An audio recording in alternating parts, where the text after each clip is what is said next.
आइ हम बनबै छी ओल के बहुत बढ़िया सब्जी। देखियो ताके लेल हम ओल उबालि लेलहुँ हैं। उबालि कऽ आ ओ ठंडा कऽ कऽ एकरा बढ़िआँसँ गुड़ि लै छी।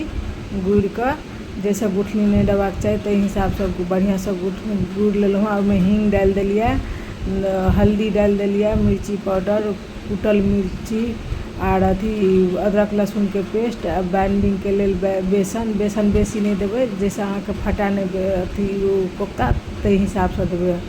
आर नमक स्वाद के अनुसार एकरा हम बढ़िआँसँ एक रंग के गोली बना लै छी। सबटा छोटा बड़ा अहाँ अपना पसंदसँ बनायब। आ तेल गरम करे ला चढ़ा देलिए।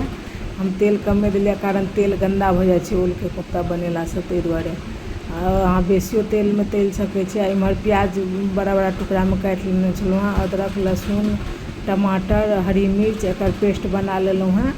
आर 2 चम्मच एक बाटी में दही लऽ लेलहुँ हैं। ओहिमे धनिया पाउडर, जीरा पाउडर, हल्दी पाउडर, मिर्ची पाउडर एकरा सब दऽ कऽ मिक्स कऽ देलिए जे दही फटै नहीं छै आ स्वादो बढ़िया भऽ जाइ छै आ मसालो फूलि जाइ छै। ओही तेल में तेल कनी गंदा भऽ गेल छलै तऽ ओही तेल में हम हींग जीरा डालि कऽ फोरन तैयार कऽ लेलहुँ हैं। ओहिमे प्याज के पेस्ट जे बनेने छलहुँ हैं से भूजि लेलहुँ हैं। ओहिके बाद से मसाला जे तैयार केने छलहुँ से डालि कऽ भूनि लेलहुँ हैं बढ़िआँसँ तेल छोड़ै तक। आ ओहिमे गरम पानि डालि, ठंडा पानि नहीं डालब नहीं तऽ स्वाद खराब भऽ जाइ छै। एकरा बड़का कऽ ओहिमे नमक स्वाद अनुसार आर गरम मसाला डालि कऽ बड़का कऽ आर कोफ्ता डालि देलिए। कोफ्ता गैस बंद करे के टाइम में डालब नहीं तऽ कोफ्ता गलि जाइ छै।